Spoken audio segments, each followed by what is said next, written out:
Flyspray is Good For You by Scott Gardner. Sample readings. SOS Whiskey Papa Tomato. It had been a fine July afternoon on the northwest side of Arran Isle, with watery sunshine prevailing over light drizzle and low-hanging mist by 10 a.m. This was just in time for elderly guests at the Kinloch Hotel to enjoy a good blether with clear views to the Irish coastline and a generous morning tea with the scones, jam and cream. Soon they were enjoying a glorious summer day for old and young, with cooling sun showers descending from the mountains around 4 p.m, followed by a balmy, almost Mediterranean evening. There was even some talk amongst the early arrivals at happy hour of 3 sunny days in a row, or even an Indian summer in prospect. It was Tuesday night, dinner dance night, with the ladies typically dressed in elegant cocktail dresses, gold earrings and fashionable charm bracelets. The gentlemen resplendent in their finest officers' mess suits with medals and military ribbons on display. Others wore Highland dress complete with kilt, sporran, long socked kilt jacket and gold embroidered cuffs and shiny brass buttons, white ruffled shirt and garters to secure the socks and ceremonial Shiandu dagger in their sock.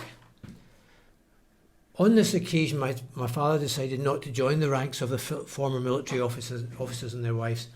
After all, the sun would not set for another 2 hours, and it would be a shame to let the remains of such a fine day go to waste. The local weather forecast at 4 p.m. was a bit iffy regarding a possible front from the Atlantic, but it was the last night of a wet and windy fortnight's holiday, bereft of sunset sailing opportunities, nor did he want to disappoint the oilskin-clad crew at the ready to engage in boy's own manual, some might say foolhardy, action adventures with his hero. Before too long, the Dido was steadily plying her way down the Blackwater Burn, impelled by a recently purchased second-hand 2-horsepower Seagull outboard motor. Easing into a small sheltered estuary, the outboard was shipped, strapped to the deck and replaced by the rudder and centreboard. We hoisted the jib in the main and set sail for open seas. The Dido then tacked to port left and headed off towards Campbelltown and the Mull of Kintyre. It was a beautiful evening for a sail, and the sea was calm and the sun shimmered on the black volcanic rocks. The Dido headed out into a deep channel clear of tangles with seaweed and other dangers that lay beneath the surface. Lobster pots were amongst that number. Freshly caught lobster being a speciality of the area, with fishermen so rudely removing the red, mottled pink and black prehistoric monsters from their sea-bottom homes. Then to be displayed around 7 a.m. in the back of a whiffy van bound for local hotels and the early ferry to the mainland.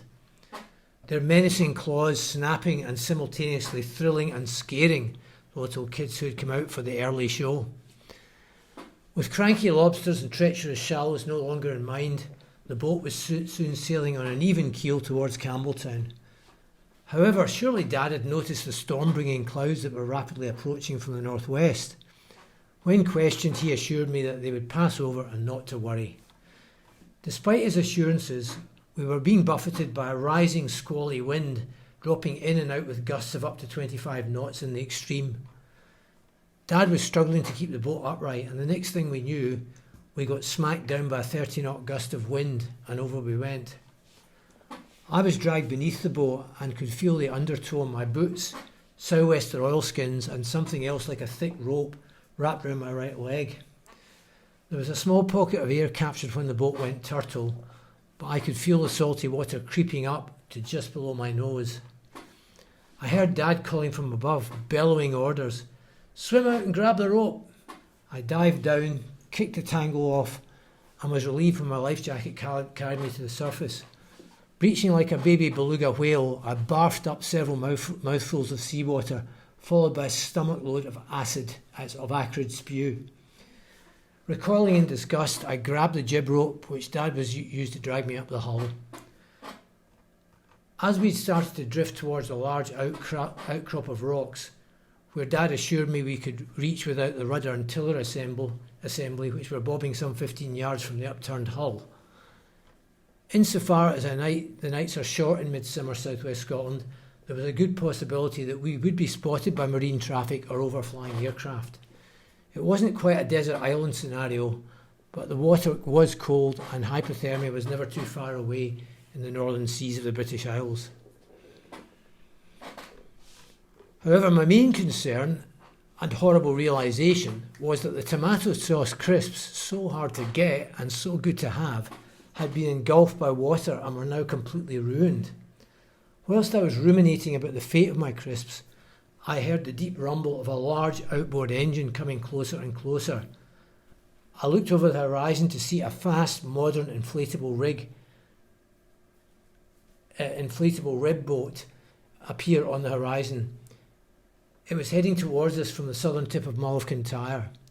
We waved with joy and relief and cracked some silly morale-raising jokes while sitting on the upturned boat, huddled around the centreboard, then suddenly shivering violently with the onset of relief, shock and fatigue. Before I knew it, I was in the back of the rescue boat and thrilled by the sheer power of the engine, unlike the 2-horsepower Seagull that Dad decided to buy for a bargain £5. Good for catching mackerel on the trawl, but not much else. Safe in the back of the lifeboat that was cutting its way through the rough, choppy seas and a 20-knot crosswind, I could make out the shadowy waving figures of various parties on the mainland. The story started to unfold as soon as we hit the beach. All I can remember is being dispatched on shore by the lifeboat crew and my mum and my Nana Shearer coming to see and make sure I was still in one piece. Mum was quietly nursing her Ross to keep it warm and would deal with Dad later. It was not going to be pretty. My Nana was more concerned that I would catch my death of cold, waiting to see the other boats come in. She gave me one of her homeopathic pills, which seemed to work on 99% of other occasions, so why not a near shipwreck? Not far behind the Campbelltown rescue boat came the Arran rescue crew. Their vessel was more conventional, old-fashioned and underpowered compared to the Campbelltown vessel. But the Arran people were keen to help by righting and retrieving the Dido, joined by some of the gentlemen who had sacrificed their dinner suits earlier in the evening. This takes a bit of explaining. My sister, apparently, was looking out of the conservatory window, not terribly engaged by the dinner dance proceedings at age 7. She saw this tiny boat bobbing around on the horizon. She quickly realised from the colour of the hull that it was the Dido and rushed to get Mum, who was having a drink with a bunch of friends and a good smoke too, a warrant. Mum was reluctant to leave her jovial companions with her usual default position in place, i.e. guilty until proven innocent or highly sceptical until the evidence was presented in front of her. She said to my sister, "Don't talk nonsense, it's not your dad's boat." At this point, one of the naval commanders, with his U-boat spotting binoculars to hand, confirmed that it was the Dido, and although he could barely see the number on the sail of the upturned boat, he rallied the men to commandeer the most suitable vessels available for a rescue mission. In effect, the ancient clinker rowing boats that had nestled for years on the grassy bank near the picturesque harbour just below the hotel. The men decanted down the steep slope towards the harbour, skillfully traversing some of the obstacles, ropes, fishing nets under repair, and other equipment uploaded from the local fishing boats the day before. With commando-like speed and stealth, they dragged the old wooden boats down the slope and into the river, and fitted the rust-covered rowlocks for 3 banks of oars. The crew attached the oars and were ready to go like the proverbial Viking ship heading for Valhalla.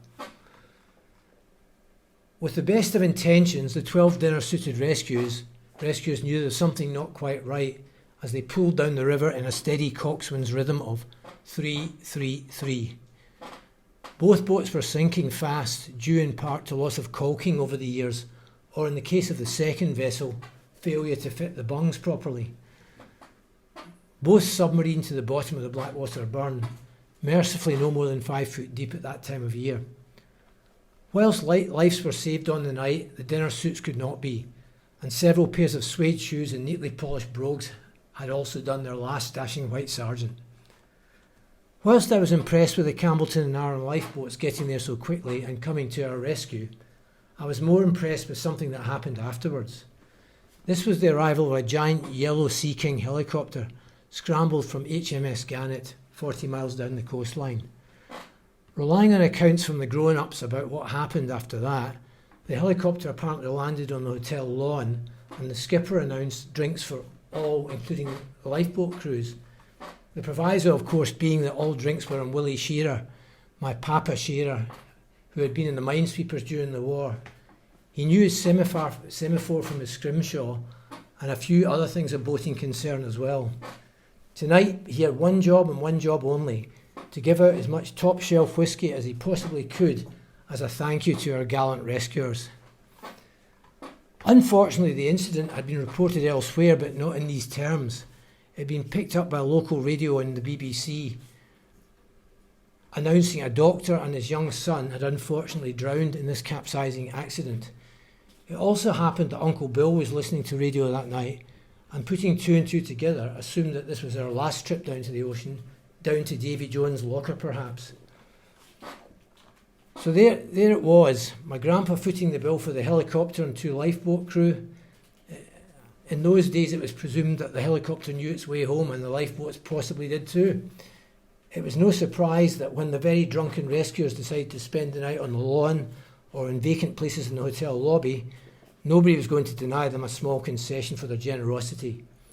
Clearly it was one of the best nights of my papa's life. He was allowed to have drinks with these Christian-inspired lads with no Presbyterian limits applicable. Nor was there any need to hide the evidence with an imperial or two. So ends the story.